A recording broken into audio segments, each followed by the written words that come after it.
Welcome to the Youth Ministry in the Vine podcast. I'm Kyle, pastor of family ministry at Old North Church in Canfield, Ohio, and author of Youth Ministry in the Vine, a ministry mind shift for discipling the next generation, published by Matthias Media. This podcast exists to equip youth pastors and volunteers to build biblical, sustainable, and contextual youth ministries.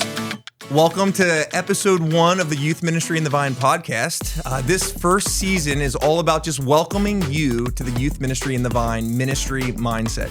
This podcast exists to equip youth pastors and youth volunteers to build biblical, sustainable, and contextual youth ministries. I'm here today with what I'm calling the home team, Team A, Pastor Marty and Pastor Cy, who for the rest of this, we'll just go first name basis, Marty and Cy. Yep. Guys, thanks for joining me today. Great to be here. Honored.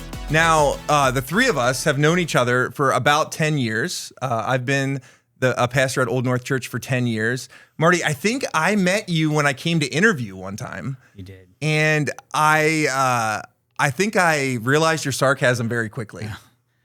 I don't think I'm sarcastic, but other people tell me otherwise. That's what a sarcastic person would say. Oh, is that what they would say? Yeah. That's true. Right. So Marty is a pastor at Old North Church also, and we've worked together for about 10 years. Yeah. And then Cy is our pastor of middle school ministry, and we've worked together now for 5 years, over 5 years. Yeah, definitely crossing that mark. Which in the youth ministry landscape is a long time. It's like dog years, right? Yeah, dog years. That's right, yeah.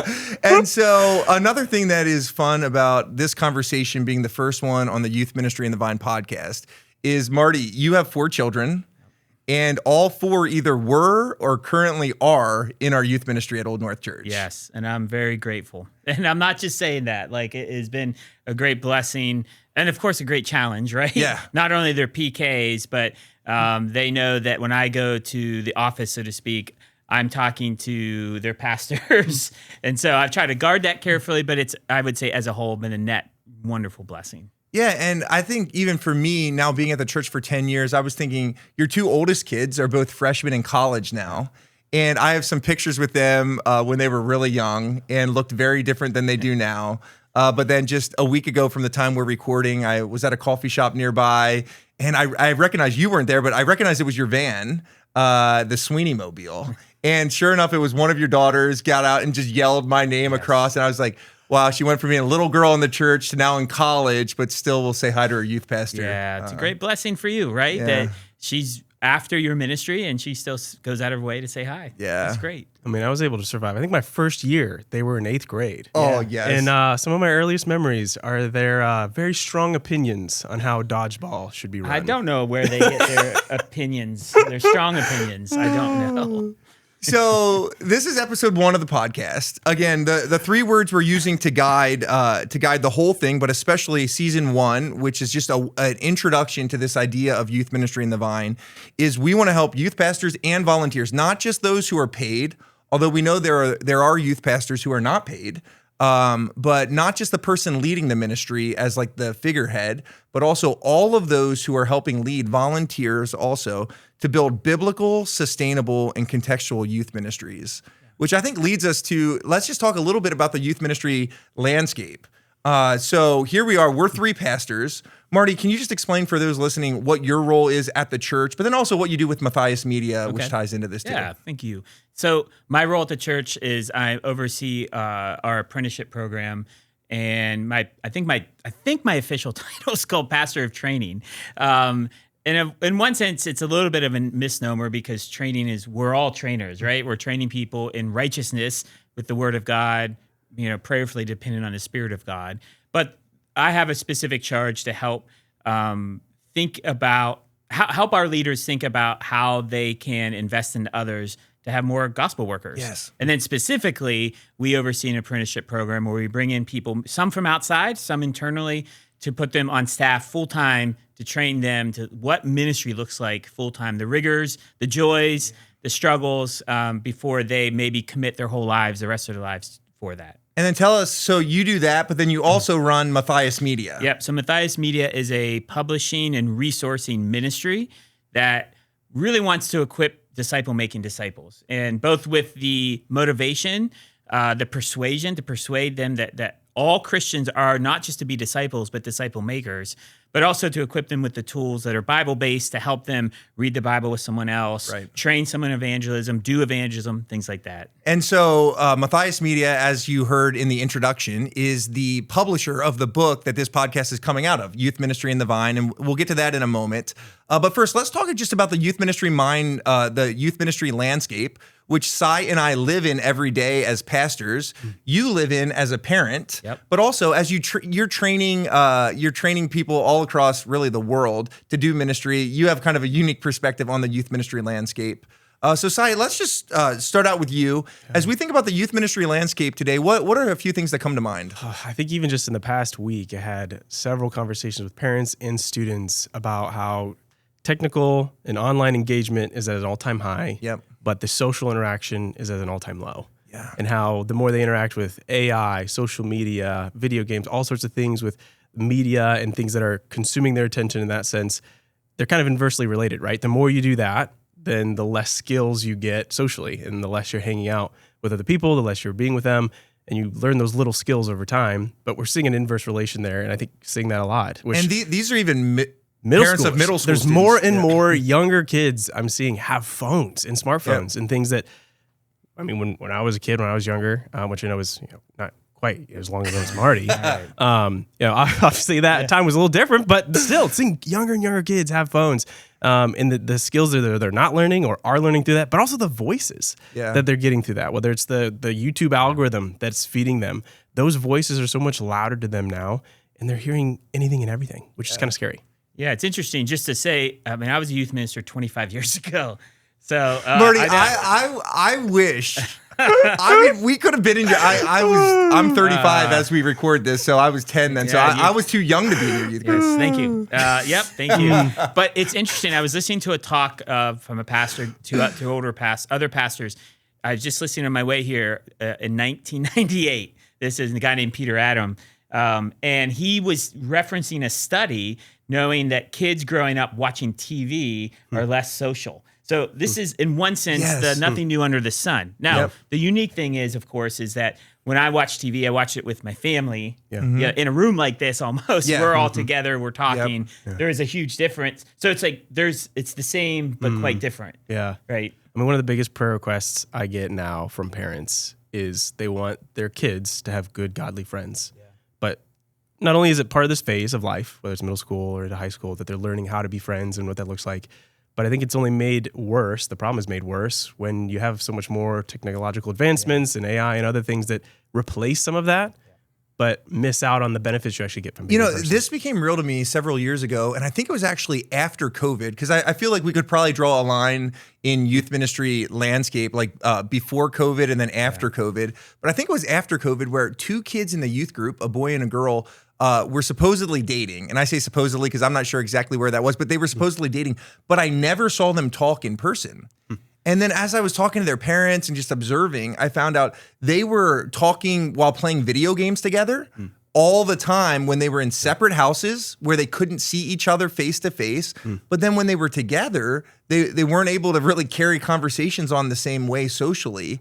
And when we think if that's the case in dating or that's the case in friendship, obviously that's going to be a difficulty as we build up the family of God in the church, where if kids are struggling talking to each other, one difficulty is going to be able to talk about other ministries. I think about at Old North, Marty, and maybe you can even take us into this a little bit. One word we like to use is intergenerational. I think about a guy who used to work at our church, Bob, who's now with the Lord.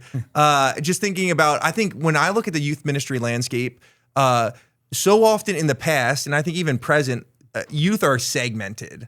I know when I came to Old North, it wasn't a dying youth ministry that I took over, but people always talked about the youth being back there. I don't know exactly what they meant by that. I think they meant like the gym or where the youth, but back there. But can you just talk a little bit about the idea of intergenerational youth ministry? Because I think it's kind of reaches the heartbeat of a lot of youth pastors today. I think so. And I remember Bob making the really important, it could be semantical point that it's not multi-generational, it's intergenerational. And I appreciate that. We try to use language carefully because it means something, right? Multi-generation is just simply like we've got people of different age groups. Intergenerational, we're trying to kind of put together.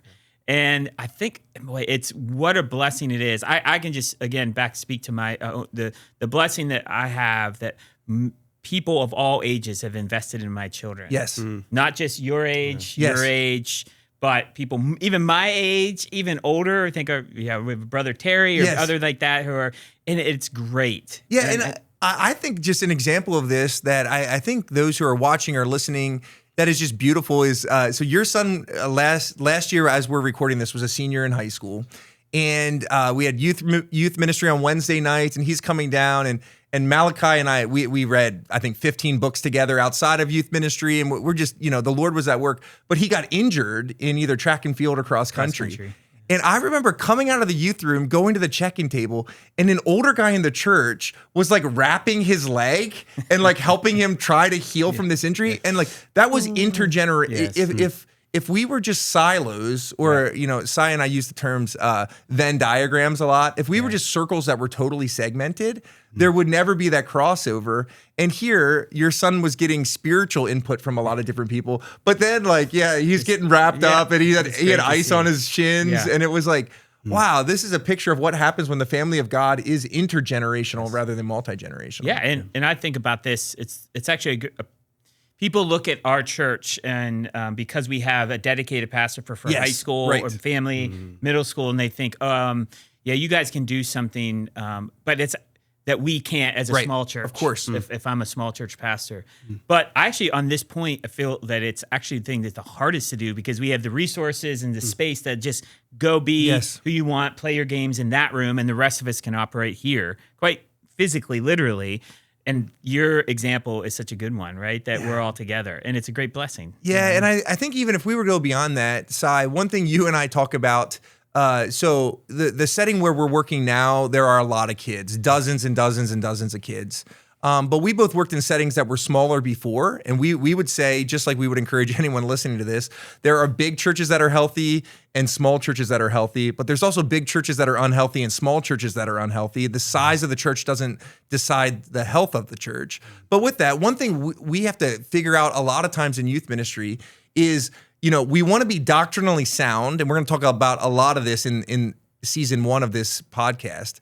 But we want to be doctrinally sound, but we also want to be fun, right? And sometimes I think in theological tribes, it's like, here we are sitting in a studio, and if you're watching this, we got theology books here, study Bibles, and it's like, I think one thing we are growing at is we can be theologically deep, but we can also have fun. Yeah, absolutely. And that's just something that, depending on everybody's personality, is different. You're not supposed to be someone you're not. Oh, amen. Right? But to still allow Lord to grow you. Does that mean Marty and I, it's okay that we don't play disc golf? I don't know. That's a whole other podcast episode that we might need to get into there. But yeah, fun and deep theology can go together. Yeah, and I think, I was just sitting with a student at a coffee shop. They didn't have school the other day, and we were talking about the most important things. We were working through one of Matthias Media's resources, 2 Ways to Live, and we're walking through it. And this student had not been to church for long. And as we're doing this, I was thinking, well, we need to be cautious that we're not just, baiting people into church for fun. But this deep conversation we had, which ended with the kid saying, I learned a lot today, and the Lord is evidently working in his life. It started because we were having fun together, because he came to our church after a player on the varsity football team, and then came to our church afterwards. And now it led to this, which we'll get into a lot later. Marty, as we think about just ministry landscape, you probably don't remember this conversation, and it didn't originate with you, which I think is some of our best ideas when we take others, because I've heard it other ways. But I remember I came to Old North, I was 25, and I remember being in a pastor's meeting, and at the time there were 6 of us, and Nick, our senior pastor, said, can everyone go around and give Kyle encouragement? Now, Marty's really thinking right now, what did I tell him? But you gave me the classic, you either use 5 years or 10 years, that don't underestimate what you could do in a long run, or overestimate what you can do in a short run. Yeah. And I just think for me, even when I came to the church, I remember being honest with the elders that I didn't think this was going to be I wasn't planning on doing youth ministry long term. And here we are now at the time of this recording, about 10 years in, wrapping up the 10th school year.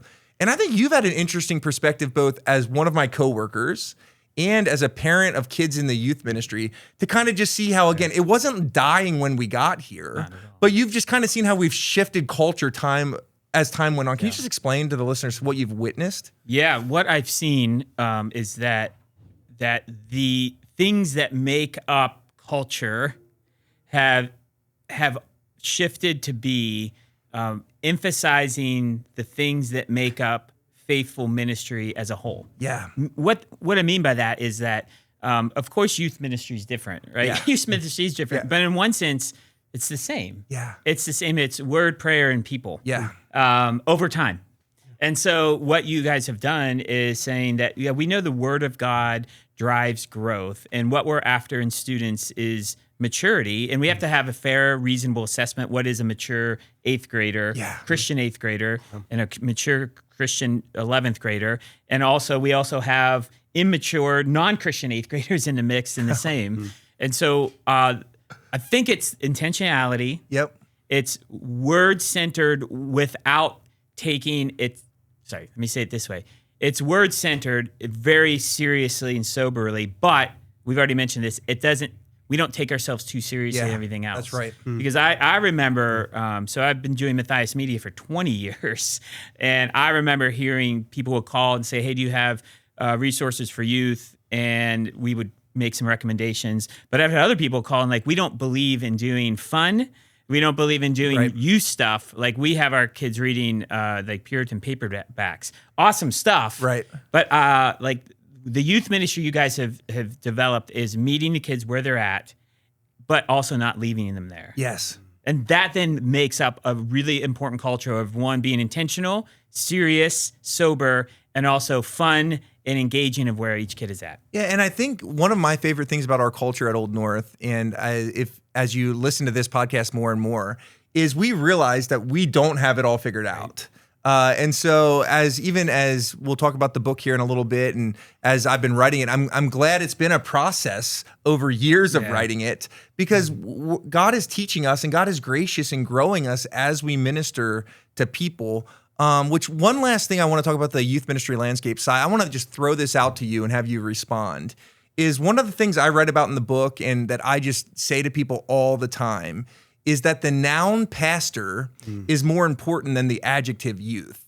And when we think about youth ministry and youth pastors, oftentimes we talk about this segmentation, but one of my favorite things about the ministry we do together is the noun pastor is what we do, or even if you're listening or watching, you're not the youth pastor, you're the person who's doing the work, but what we're doing in ministry is more important than the age that we're focusing on. Can you just respond to that? Oh, absolutely. I mean, I think one of the things I'm always trying to grow with, I think we're growing with a lot here at Old North, is really the full circle of ministry, right? Where it's the student we're ministering to, yes, but it's also the deployed volunteer leader, as well as the personal youth worker, right, that's on the staff, and the parents, right? All the way around, the full circle ministry of engaging the family. And at the end of the day, it's discipleship, right? It's discipleship, pointing them to Jesus, helping him make sense to them and caring for them in that way at their age, where they're at, not leaving them there, meeting where they're at, but taking them where they need to go. And that certainly happens, and that's a key dynamic of our team. Yeah, and I would say, just thinking of this now, that one of my favorite things over the past 10 years is Marty and I had conversations early on. So the ministry apprenticeship program, which I call, I don't know if it's liked or not, I call it the internship on steroids, because it's more than an internship, but it's also I love it when they come. We have these apprentices serving kids ministry and youth ministry all around, women's just so that they can get a landscape of what's happening, and they can know that one day if they're leading a church, that serving in the nursery is important, right? Yeah. We need to care for the whole family. But also, when I started here, we were talking, what would it look like if students we have now in the youth group would be apprentices and maybe even pastors one day? And to what you're saying, Sai, because we're ministering to whole families, we're now seeing God answer that prayer. We are. I remember being in Australia. Matthias Media did start out of Australia, but another thing that happened in the same kind of time was their idea. It's developed in something called ministry training strategy, where they're trying to recruit people to give up their kind of pursuit of careers and being an accountant or engineer. Nothing wrong with that, but to give up for full-time gospel work. And I talked to a guy named Ben who runs MTS, and he said, I tell him what we want to do at Old North, and he said, great, you're 6 years out from that. And he said, you need to be thinking of high school juniors about where they're at and how in 6 years after college they can go and be apprentices and gospel workers. But what we've been able to do to think even below, so I ran a breakout session at a conference that we run called Equipped, where we've called it various things over the years, but functionally, what does God want me to do for my life? Or what if I'm thinking about gospel ministry? We had a 5th grader named Kyle show up, and our friend Beth on staff said, could you, reasonably speaking, Kyle could be our pastor one day, this 5th grader. But it's also what we want. And we're seeing it. Now he's in high school. And I remember when I heard that he's maybe desiring to go into vocational ministry, one day he came in early on freshman year, and I said, hey, you're going to come up and pray today. He's like, okay, I can do that. And we're seeing, and I do think, as I said earlier, some people would say, okay, that's just because you have a big church, but I believe this is the ministry that the common denominator is understanding that it's, like you said earlier, it's word work, that the Spirit of God helps apply the word of God to the people of God, and we just want to see God be glorified. Yes, and he's glorified how? By people giving up their lives for the sake of God's ambitions. And it doesn't mean they have to be in full-time gospel work, but what it does mean, maybe to say it this way, the ethical response to being a Christian, like my moral ethical response has to include me passing on the faith to others. Yes. In various ways. That's it has right. to. That's right. It can't be this. I'll get my personal morals in place, and then once that's there, I'll start thinking about other people. Yeah. The essence of being a Christian is other person-centeredness. Yeah, that's right. And so this starts it starts being before 5th grade, but it can't be like, let's spend their formative years thinking about, okay, make sure you say your prayers and you have your personal devotions and come to church. Yes. And then later on as they mature. No, it's all this is happening. That is important, as well as, hey, would you pray in front of a group? Yes. Okay, I'm scared, but I want to try. I'll help you. Or I'm going to some event at my school. I have someone who came up to me. She's in 8th grade, and she said, can I get some 2 Ways to Live tracks? Because I'm going to put them in my softball team's bags. Wow. And that's it. That's getting it. I think of like the necessity of a gardener continuing to tend their plants and their food, their vegetables, especially if their life depends upon it, right? They get nourishment and food from these crops that they're growing. And if they don't tend, if they don't strategize, or they don't take care of them, the life isn't going to continue, right? They need to continue caring and cultivating. Could we go as extreme to say, like, the church could not exist if we don't have youth ministry, intentional youth ministries, caring and cultivating? Of course, the Lord builds his church, and the Lord uses us in that way. But if we're not intentionally bringing up the next leaders, there will be no leaders. Well, and that's why I'm so excited about this podcast, is because one of the 3 words I said when we began this is we want this to be contextual, right? The context where we're at, where the 3 of us work in Canfield, Ohio. I kind of joke around that it's kind of like Mayberry, like it's very like sin is rampant here, but it's still culturally, we're trying to figure out what that looks like.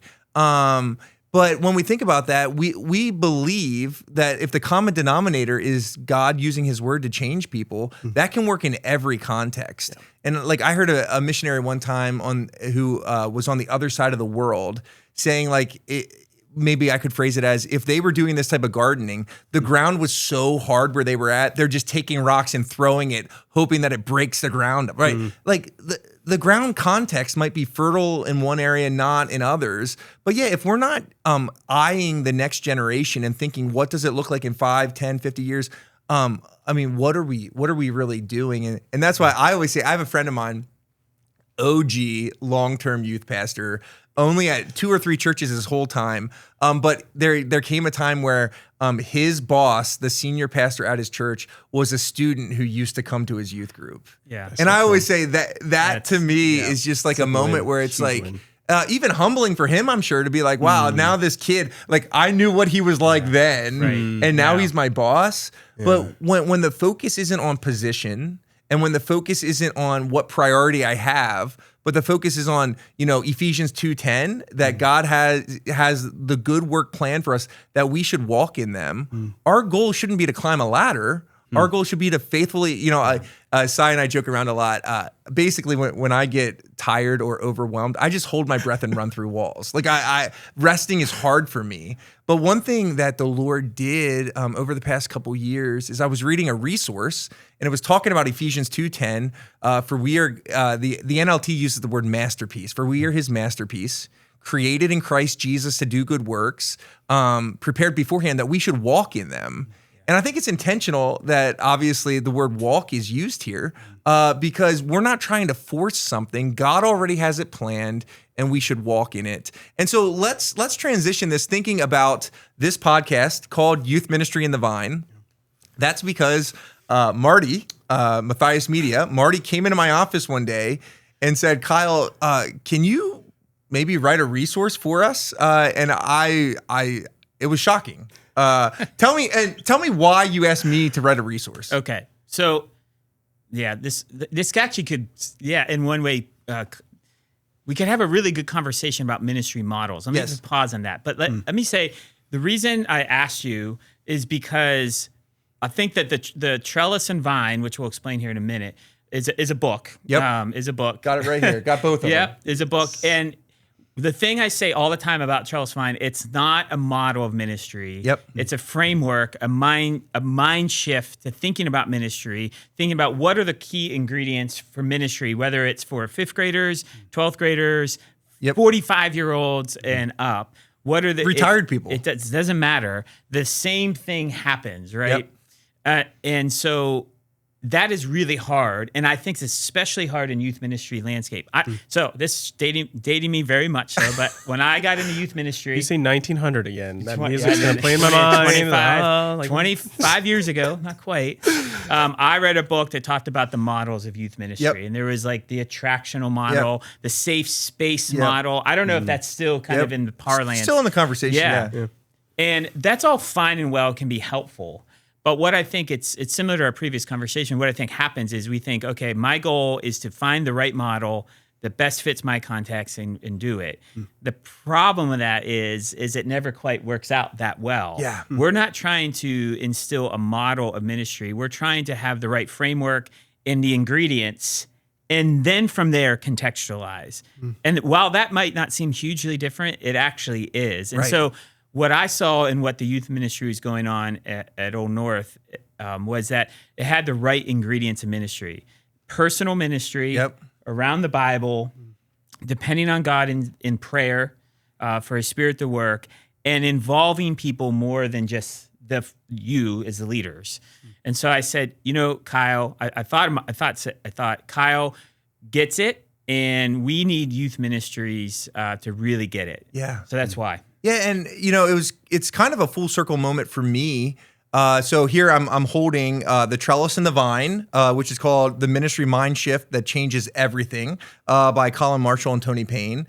And then when I started, I never wanted to be a youth pastor. I actually made a mistake when I was about to graduate with my undergraduate degree. I had people pray for me that God would give me wisdom in what I should do next in life. But I told them, I don't want to be a youth pastor. And that's always like the mistake I say, that before I knew it, I became a youth intern at a church.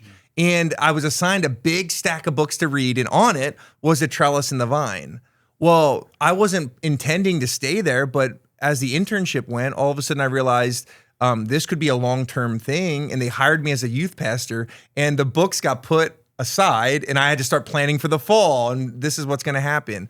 Well, several years later, when I met you at Old North, I realized you worked for Matthias Media, and I was like, I think one of the books that was assigned that I never read, and sure enough, it was this hard copy, Trellis and the Vine. So I come to Old North, and one of the first books we read together as pastors after I got there, which came up was like, I would say the outworking of the Trellis and the Vine would be the book, The Vine Project. Yeah. And so one of the first books that we went through as pastors when I came was The Vine Project. And then when you asked me to write, it was like, you know what, this is kind of a full circle moment, because I realized, and that's where one thing that I wanted to ask you is we had similar things. So you weren't here yet when Marty asked me to write the book.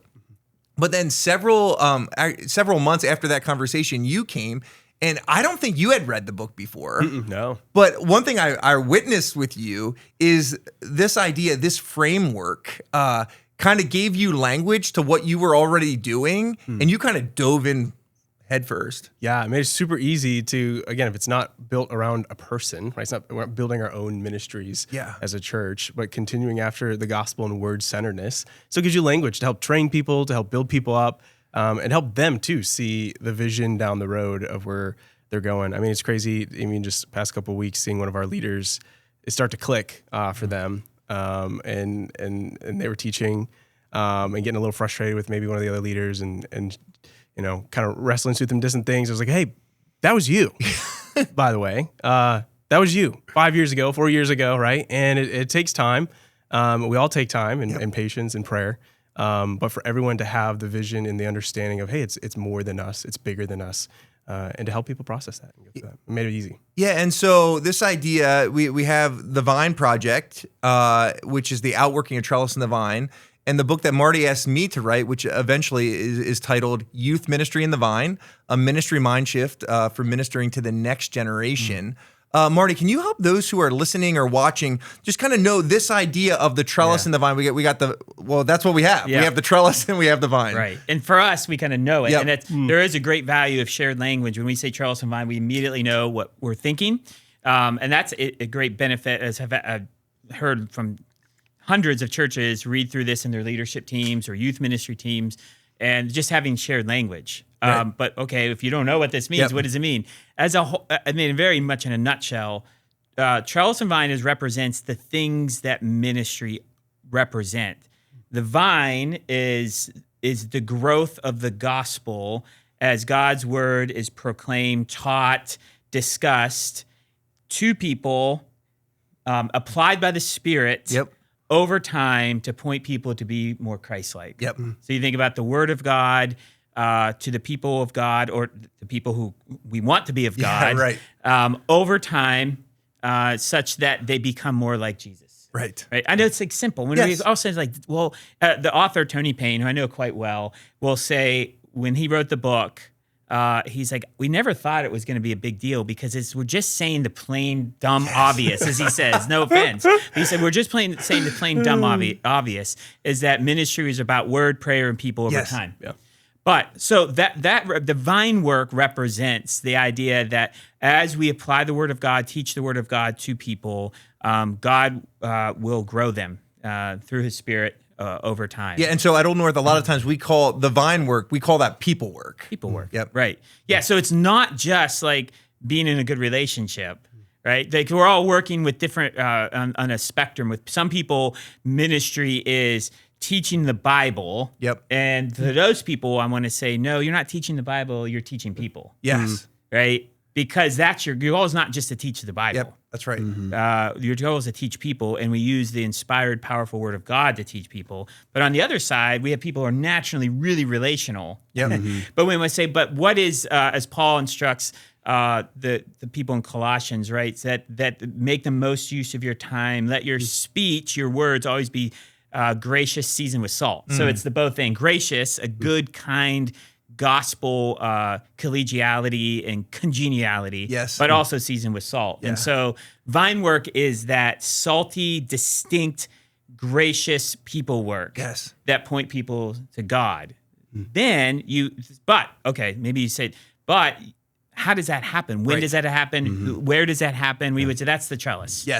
Right? The trellis is your Wednesday night group. The trellis is the structures in which that word, prayer, and people over time happens. Yeah, so I wrote a couple of them down. The trellis would be like the Sunday school class, or the youth group time, or the one-to-one, the mission trip, the events. These are trellises on which the vine grows. And you think about youth ministries, particularly ripe for us thinking rightly, properly, faithfully about good ministry, because it's so easy to get fixated on the trellis. Like if you want this is what youth ministry proliferates, right? You go to conferences and you're like, our youth ministry grew because we did this. And it's a trellis.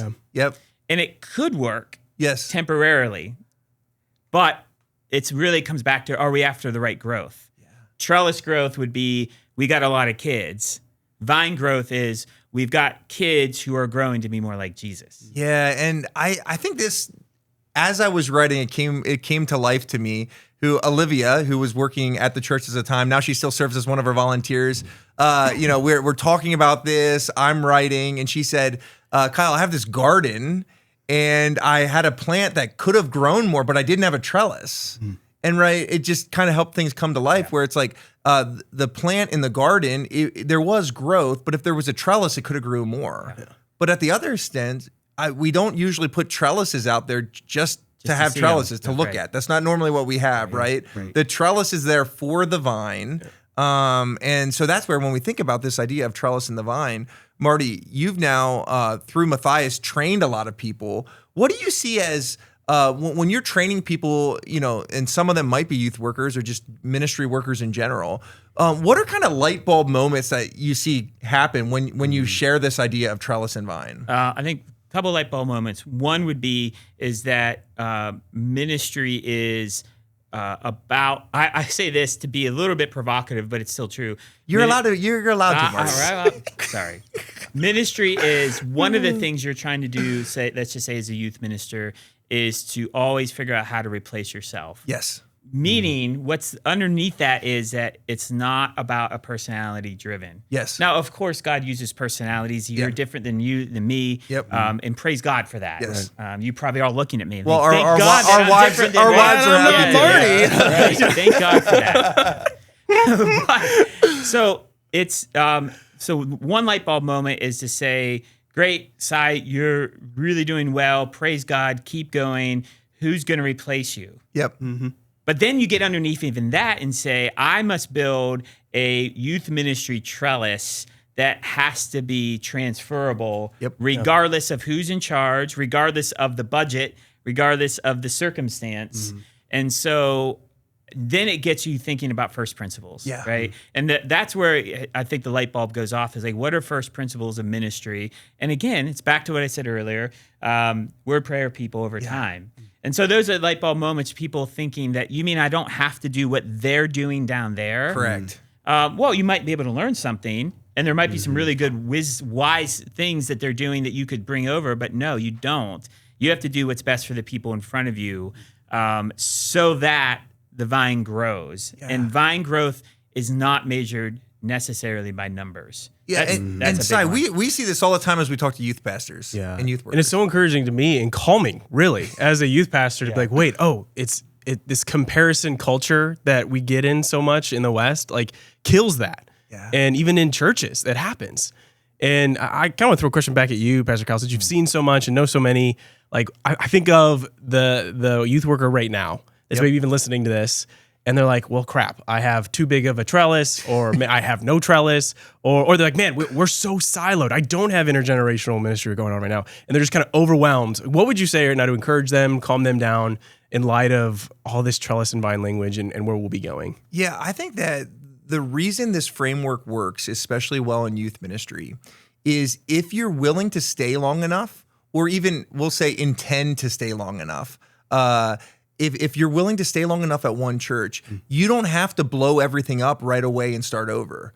Now, it might be necessary to, but kind of what I've witnessed at Old North Church and then in our youth ministry at Old North Church is make changes over time. And as changes happen over time and as different trellises are built, when new trellises are built, it's easier to take other trellises away. For instance, one thing that you said earlier, Marty, was about this Equip conference we have. It's a conference we have that now, as we're recording this, we're about to have the 5th annual Equip conference. It started, I'm meeting with your son at Panera, and this was like freshman son of yours, not now freshman college. Yeah, very different. And I can remember sitting there in Panera, it might have been before I had the SIP club. Eventually I got the SIP club because I was like, I'm meeting Malachi here every week. It's going to save money by getting the SIP club, right? And plus my daughter memorized my cell phone because as I kept going through the Panera drive-thru, I'm like, how do you know? She's like, Dad, you say it at Panera. I'm like, okay. But anyways, I'm sitting at Panera and waiting for him to come, and I typed out on a Google Doc, this is what an apologetic type conference could be. Now, this isn't exactly a trellis, but in one sense it is. It's a program that we're gonna train kids, a one-day event, And we said, we'll do it for us and invite others. Well, before we know it now, this is our 5th time. We have 51 churches coming, over 600 students and leaders. Once this got going, it was easier to take away other trellises that maybe even other people in the church liked more than this because they got behind something that was happening. And so one thing I would say to those who are listening is that figure out a couple trellises that you want to build. One thing we did is we built a 1-to-1 Bible reading program very quickly. I thought, you know what? If personal and intentional discipleship is one of the core values of our church, let's get kids in the Bible. Well, we had leaders read the Bible with students, very easy. You know, we'll talk about this more in future episodes. But as that got going, it was easier then to take away other trellises that over time, I think one thing that Pastor Nick, our senior pastor, taught me is in some sense, as change happens in churches, there are those who have long memories, but as change happens, people can forget what did happen and get excited about what's happening now. And that's where I think this trellis in the vine mindset and framework works well in student ministry because there are so many exciting trellises that we can build. But I think to what you said earlier, Sai, I think as the youth worker, it can be hard to look over there and be like, you know, we find, and Marty, you might have experienced this too with others, whenever we tour other churches or have people tour our churches, they're always like, I wish I had this youth room. And, you know, our friend Mike at Parkside Green, he comes into our great room and he's like, I wish I had this. And I'm like, dude, last time we were at your church, I'm like, you have your own building? Greener. You have your own youth? And he's like, no, I don't want that. I want what you have. And so what I think I've realized is we need to not worry so much about comparison. And if the baseline of ministry is people, which is what we keep saying, right? People, prayer, word over time. If youth ministry is just younger people, right? Like I said, the noun pastor is more important than the adjective youth. Let's build trellises so they can grow. And maybe I'm biased, but I mean, I think we would all agree. Like, this is why youth ministry is awesome. Yeah. Like part of the reason I stay in youth ministry is I want to teach minds that are forming. You know, we what do we say? Wet cement. Yep. So putting the rods. I was just talking to a parent this week, and to where it's depending on the issue, right? Sometimes it blows up in their mind. Sometimes it becomes so big, whether it's, oh, my friend's not talking to me anymore, or this type of bullying scenario, or this type of thing. But it's an opportunity in their young minds. We can easily go, yeah, you know what? Let's ignore it, move it on. But because they're wet cement, it's an opportunity to build in these rods of faith that help them build on a foundation of Christ that lasts them hopefully into the future. Which I just briefly, because it's encouraging to me, and I think it'll be to the listeners. Just explain quickly why you're a youth pastor. You're a middle school Bible teacher? Middle school Bible teacher? Oh, yeah. I mean, I grew up in a Christian home and had no idea what I wanted to do. I wanted to be a physical therapist actually for a while. Because I want to help people. I was doing what I wanted to do. Pistol squats. Yeah. That's what the convincing thing was. Yeah. Sheesh.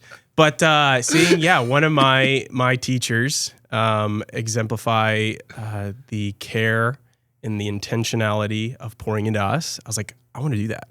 I don't want to be a pastor. I made the same mistake. God, don't make me a pastor, but I want to teach the Bible. I want to help. Like, that was such a formational time for me, and I wanted to be able to do that for others and help people. Yeah. Can I just ask you guys both questions? No. Just him.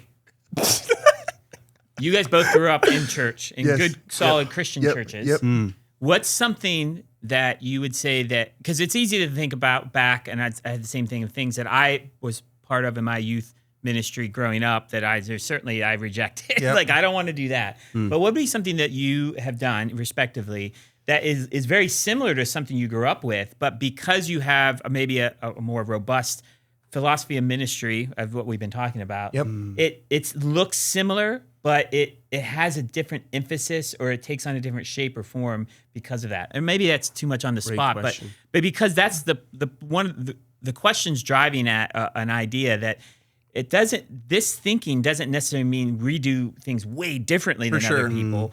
Actually, our ministries look very similar. Yeah.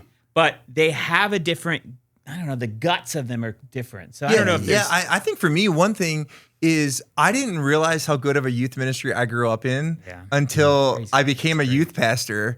And I was like, wow, I realized a lot of what I was doing was what I grew up in. But I think for me, to answer your question, I think one thing that I realized the longer, and even through writing this book has helped me process through like, what do I actually believe and the why behind the what is I think I underplayed before how we measure results. And I realize now that as I run the youth ministry here at Old North Church, working specifically with high school students, is I'm doing a lot of the same things that my youth group did growing up, but I'm not as worried as I thought that I would be about what the outworking of that looks like. Mm-hmm. For instance, we have a calendar of events, and we used to do mission trips, and I think I'm still pro mission trips for students. But I realized that if we have some kids at a Christian school, they go on a mission trip, and when I came here, we'd have a ton of events over the summer. And it was like, this is good, but we didn't have one core thing we were all doing together. So we started going to a camp together and so it was like, you know what, for me, I guess, as you said, Si, this mindset, this framework is actually freeing for me to realize I don't need to make things look a certain way just to please people.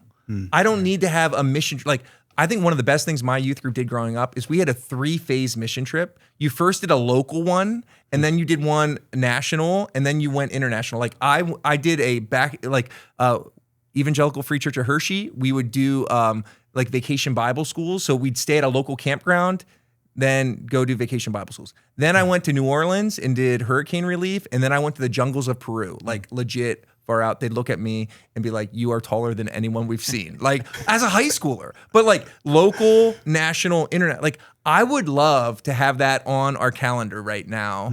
But one thing the Lord has helped me with this mindset, with this framework, is realizing I'm not doing things to check boxes. I'm doing things to grow people. So if I only get one swing and it happens to be summer camp, maybe 5 years from now or 10 years from now, we won't do summer camp and we'll all go on mission trips. But that was one thing. I don't know. Si, anything come to mind for you? Yeah, no, it's funny you asked that question because, I mean, the church I grew up at, the church my grandparents helped start and my family is still at, is very similar flavor to Old North. And the first thing that kind of came to mind, which is such a weird, small example, was like me sitting in the main service taking notes. Wow. And just initially started with me just drawing on the note page that they provided. And I have students to this day that come and show me the cool drawings, which is honestly kind of fascinating how they can draw so much with just a pen in middle school. But I was there and I did the exact same thing, but being under the word every single week and the word centeredness that was drilled into me. And that fruit, I think, it took time. Like you didn't see it right away in my life at all.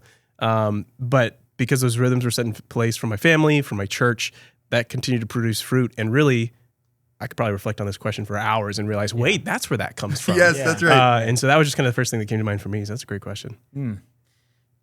So let's go into a little bit of a rapid fire. Yep. We're not landing the plane yet. We're getting closer to landing the plane. But episode 1, which we're doing now, is the first of season 1, which is Welcome to Youth Ministry in the Vine. And as I said in the beginning, this is kind of like the home team. Si and I are together all week doing youth ministry together. We're part of a family ministry team, which we'll talk about in future episodes. And then Marty, with you being a coworker, because one of the things we say at Old North is, and I think it's part of the intergenerational, not age, but if we think about our different roles on team, we have half walls rather than full walls. Yeah. So we're doing ministry, we're teaching adult classes, Pastor Justin's teaching at the Equip Conference, all of this. But you've seen this from a different angle too. So let's just go down through a few of these youth ministry in the Vine ideas. And we can all weigh on them. So, we don't have to be quick, but don't write the dissertation, Si. So the first thing I want to throw out, starting to you, Marty, is one of the ideas in youth ministry in the Vine and the Trellis in the Vine mindset is that when we're recruiting volunteers, we're not just filling holes, but we're actually training people. Yeah, that's one in chapter 2 of Trellis and Vine, which gets the most kind of eye catch because people they go from filling gaps, filling holes to training people. And everyone who reads that mind shift says, yeah, that's what we want. Yes. But I don't know how to get there because, fine, I can go meet with Kyle, seems like a keen young guy, and he can help out with youth ministry. But I still got someone to volunteer on Wednesday nights. Yes, that's right. And so, but I think where do you go with all of this? I think start with one person and I say this quite regularly. Start with non-role specific training. Yes. Because our goal is not just to fill the holes. Our goal is to say, Kyle, as you as a Christian should be serving God by serving others with the word, the gospel of Jesus Christ, regardless of whether you help out in that youth ministry or not. So it's playing the long game. Yeah. So, but it's a mind shift and say, I'm going to start instead of just finding the gap, filling the gap, I'm going to start with one person. And I think you're right because the hole is still there. The hole is still we there. need someone to be there. I don't know. So I would. Yeah. I mean, if you're just trying to fill gaps, it becomes way more exhausting. Yeah. Because the gap, regardless of the size, where is that? Like you have to figure out where that person, what their shape is, so to say, to fit them where they fit best. Yeah. And to know how you need to shape them and encourage them and shepherd them and care for them. And so it's exhausting if you're just plugging and chugging and you're just trying to make cookie cutter type responses and results. But instead, if you're trying to learn people and understand, it takes more work, but it's more rewarding as opposed to, yes, still exhausting, but exhausting with not any result or promise of future. And Marty, can you just speak to, as you were saying that, Si, it was helping me remember that, this is crazy that we give our lives to this. But this is why I think more youth pastors and youth workers need to realize the value of what they do. Because although the target audience is the teenager, you're also discipling the adult leader who's going to help you disciple the kid. So it's not like I'm just doing youth ministry. It's actually, I'm doing ministry. Yeah. A word we use a lot in our training is concurrence. Yeah. Something you can do both things at the same time. So you can actually train someone for the sake of developing them as a Christian and potentially fill that gap. Yes. But I think what you don't want is bait and switch and say, hey, I'm just going to train you as a Christian. Oh, by the way, can you help out here? And at the same time, okay, I just want to pause, make sure I say this because it's fleeting. Pick up on what you said. It's not just it's rewarding to be, not to be overly sober, but it's dangerous. Yeah. There's a lot at risk by filling gaps with people we don't necessarily know. And again, praise God that many of us have been shielded from the stories we've heard, but we do know the stories and they're true. And it's not just like, yes, it's rewarding, it's great, it's good, but it's the best thing for the students to put someone in to fill that gap with someone who is, we know that is maturing and is fighting sin and putting on righteousness, as opposed to someone who's got all the external qualities, but we're not really sure. They're young. That's the classic example, right? Someone's young, shows up to your church. Like, man, they've got time. They don't have kids yet. Maybe they're not married yet. They've got the energy. Kids like them, put them in that. Yep. Yeah. And boy, that's... Which we work with people in process. We're willing to do that. But there's still a responsibility as leaders, as we care for them and put people in front of them, right, to do our due diligence, whether that's small things of, even at our own church, waiting 6 months or so as they're around to eventually put them into a ministry, to see their investment, to see their growth. Yeah. Like, time is our friend here. To be able to see the fruit grow in their life. And so when we think about this leads to a second question I have. I have a sign. I meant to bring it in here, but classic. I mean, this is so those who are listening or watching, like, we're just normal. Like, I have a sign in my office and I'm pretty sure it fell behind my bookshelf. So I was going to bring it in here, but I have to move all my books to move the bookshelf. But it's a sign that says, don't forget the church kids. And I think that in the youth ministry world, sometimes we can say we want to go save every teen. I mean, my phrase that I use is in my office is we want every student in every school to know the gospel. They might not believe the gospel, but that's my prayer. God, would you help every student in every school to know the gospel? But the reason I have this sign, don't forget the church kids, is this trellis and the vine mindset so important that we need to make sure that the kids who grow up in our church actually know the gospel. So you want to... I don't know why I keep going back to this gardening metaphor. Maybe it's the vine. It's just really ingrained in me right now. Here's what. No, I'm not. Period. First off. But what it made me think of was these plants I have in my home. Right. It's so much more exciting to get a new plant and be like, oh wow, let me care for it. Wow, this one looks different and it's got these different qualities and things like that. That's a little more exciting at first, right? But I have this plant that I've had since we got married.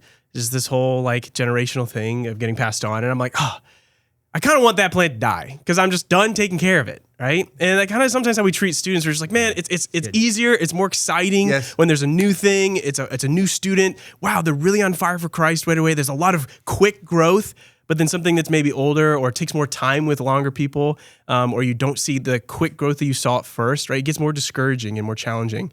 And that's where it's tricky to stay around for the long haul. But that doesn't mean, again, we should forget the church kids, or forget the kids that have been around and have been in the ground for so long. Right. And not to make it personal, but like, Colleen, my daughter, will raise her hand for every question you ask.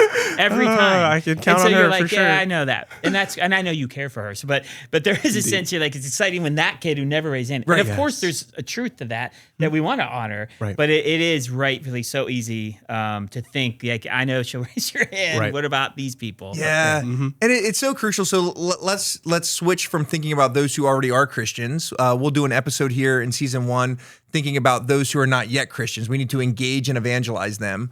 Marty, one thing you've been super helpful with me thinking through youth ministry is so many youth ministries, and I think just ministries in general, but I think especially youth ministries, think that we're evangelizing, but actually we're just brushing up against the gospel rather than explaining the gospel itself. And an example that I'll share, and then Marty, I just want to hear some of your wisdom on this because you're the one who told me it. But when I think about doing evangelistic work in youth ministry, sometimes we'll call it evangelism, people coming into church to an event. And sure, in one sense, evangelism might be happening. They might meet Christians and share the gospel that way or things like that. But we need to make sure that if we're saying we're doing evangelism, we're actually proclaiming the gospel message to them. Yes, I think that is a huge one, right? That I know that I'll just use my own faults. When trying to evangelize our neighbors for the 10 years they've lived next to us, I've talked about church with them. They know what I do. But I would say, and we've talked about some spiritual things, but I've never evangelized them because I've never talked about what they owe the Lord, their creator, and their sin, their pending judgment, and the necessity to put their life in Jesus Christ as Lord and Savior. Yeah. And so I've never evangelized them. So using that to say, my fault, I'm still working on it. Being in a church is not evangelizing. Talking about Christian things is not specifically evangelizing. Right. And that's where I have learned over time that one of the main things I'm doing as the youth pastor is if I'm there and I'm teaching our high school students, is I'm trying to convince some of them that they're not Christians so that then they can become Christians. Because so many kids can grow up in the church today. I always say I was a church kid when I was in my mom's womb. When I was in my mom's womb, I was in church Sunday morning, Sunday night, Wednesday night, right? And that's how some of the kids are who are in our youth ministries right now. And they might assume that they're Christians, but they've never been converted. And so when I'm teaching in a way, now these are church kids, don't forget the church kids, but they're likely unconverted church kids. We want to convince them, not in a mean way. This is actually the most loving thing we can do, to ask questions when we're teaching students to help them think, maybe I've never actually put my faith and trust in Jesus. Maybe I think I'm a Christian because my parents are Christians.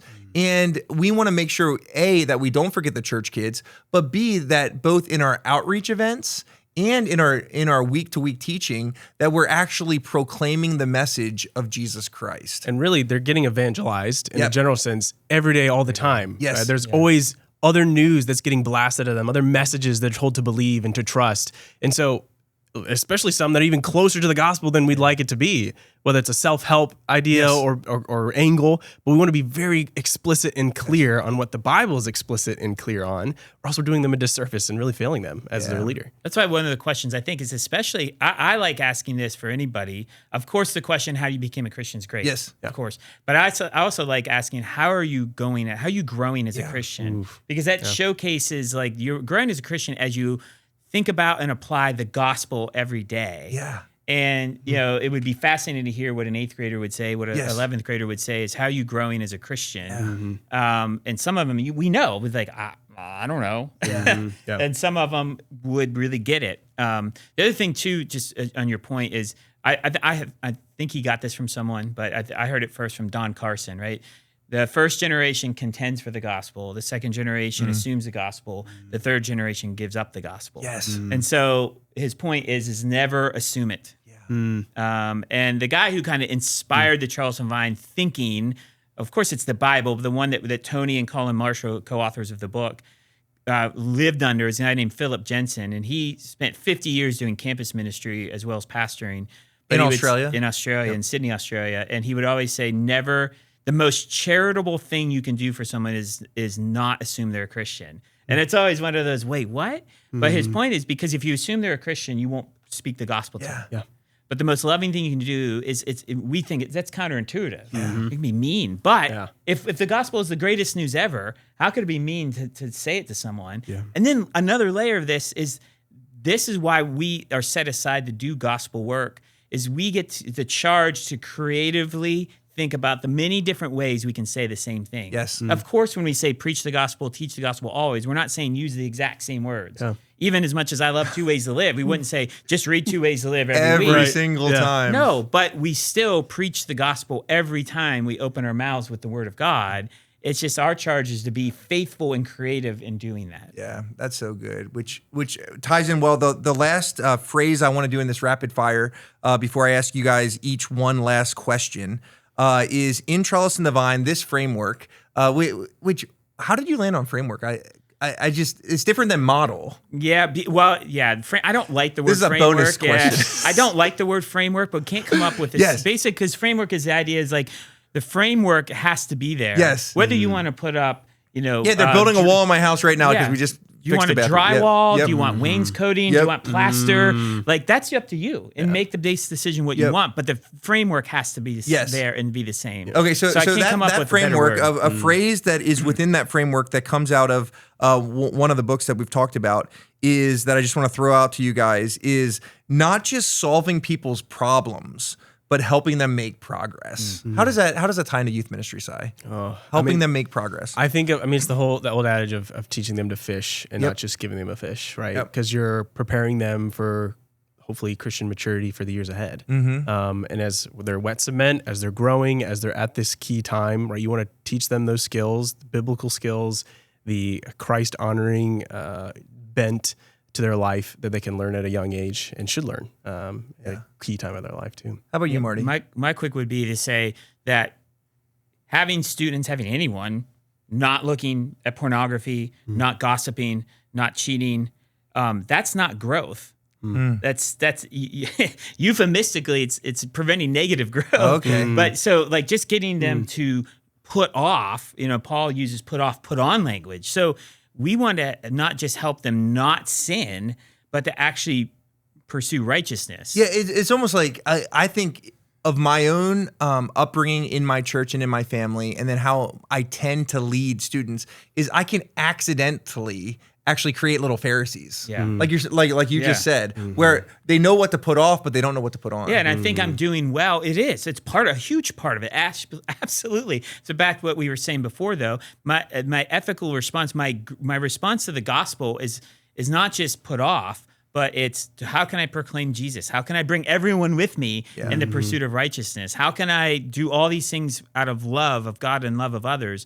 And so when we focus on problem-based ministry, we're only focused on part of the maturing process, putting off. Yes. But when we focus on growing people, is this, and again, I think, and this is a whole nother episode, right? What is it that we're after? Yeah. Like, what does a maturing student look like? Right. We have to have that crystallized. Otherwise, we will just result to putting out the problems, whether it's from the parents or the students, of all the negative things. Yeah. But we have to be pursuing growth. Yeah, that statement, not just solving people's problems, but helping them make progress, as we've already said. And it fits the whole gardening idea. It takes time, right? It takes time for something to grow. If something grows too quick, it might not even be healthy. Yes.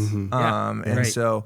Okay, so one last question I'm going to ask you, all three of us, to answer in a moment, is why it's worth thinking strategically and critically about youth ministry. But as you guys think about your answer, I do want to remind those who are listening and watching just to subscribe to this podcast on YouTube or whatever your favorite podcast platform is. I do want to remind you also that the heartbeat behind this is not just for the youth pastor, but it's also for your volunteers. So as you've listened and as you've watched to this first episode, season 1 is all going to be an introduction to this mindset, to this framework, as we've been talking about. So please don't be afraid to share this with your volunteers and with others who may be in your local network of youth pastors, as we do not have it figured out, but we believe that this youth ministry is worth it. Which is the last question. Si, we'll start with you. We'll go Si and then Marty and then myself. Why is it worth thinking strategically and critically about youth ministry? Yeah, I think it's just kind of reiterating what we've said, that the future of the church is at stake. Yeah. And that if we don't, who will? They already are getting all these other voices in their life. Yep. And so there isn't a question of who will. We know who will. Yeah. It's all these other voices that they're getting. And so to have the voice of the Lord through his word and through his spirit working through us, like that's the greatest thing that we can do for them. I don't know if it's what Piper that says one of the greatest gifts we can give our people is our own personal holiness, and the importance of our work coming from that, in the sense that we're not finding our worth in what we get to do for our church or for our people or for our students, but we're working out of the identity we have in God. And that should be true of us if we're trying to lead our students into that as well. Yeah, that's good. That's well said. You mentioned it earlier. This is a unique and important time. Yeah. I mean, statistically, right? If someone doesn't become a Christian by age of 18, they won't. Yeah. I'm not ever, course, but it's just in the minority. Yeah. Now, again, God can blow it all up. Yep. But there's a lot there. Yeah. And so we've got this opportunity that is essential in this time of life to reach them for the gospel. And so, Yeah. The only thing I would add to that is, as Marty, you alluded to earlier, is oftentimes in youth ministry, what happens is, and it happened to me, I was 22 when I became a youth pastor. I mean, I wasn't even, our current church where we rent vans from, I wouldn't even be able to drive a rental van with the insurance policy that you have to be 25. And so oftentimes what happens in youth ministry is we take the least experienced person or the least competent person and put them with what today is, I think, one of the hardest ministries. You know, I just recently, a good friend of mine, we go on vacation sometimes over the summer, and just 8 months ago from the time of this recording, I took a picture of the picture on our fridge, and I was like, this is your son 8 months ago. And he's like a complete different individual now, right? Because teenagers, their bodies are changing, their emotions are changing, spiritually they're changing. And so I think why it's worth thinking strategically about this is although no matter where we find ourselves when we start in youth ministry, me as a 22-year-old who didn't even want to be a youth pastor, to now those who are listening and watching wherever they're at, is I think it's worth growing because these are real people. You know, it's not just like writing a seminary paper or a Bible college paper. These are real teenagers. And we're going to do an episode here in season 1 about partnering with parents. And these are someone's children. That there are moms and dads and grandmas and grandpas and aunts and uncles who are praying that God would save these kids. And we might never even know. I think about a family that I'm ministering to right now who the parents aren't Christians, but the grandma's a Christian. And I just wish that grandma knew that I was able to minister to that grandchild. And so I think it's worth it because they're real people who will spend eternity in either heaven or hell, and we get to help shape the next generation. And I can speak as the old man of the group. You guys who have young kids, they will be adults soon. Yeah. That is crazy. I mean, they will, and it goes fast, and like every old person says. Yeah. But yes. Well, Cy, Marty, thank you for joining me for the very first Youth Ministry in the Vine podcast episode. Season 1, we're going to be looking at all of this. Again, to those who are listening and watching, you can find all the information about the book that's coming out and about just different resources that are helpful. But subscribe, and we'll be with you next time.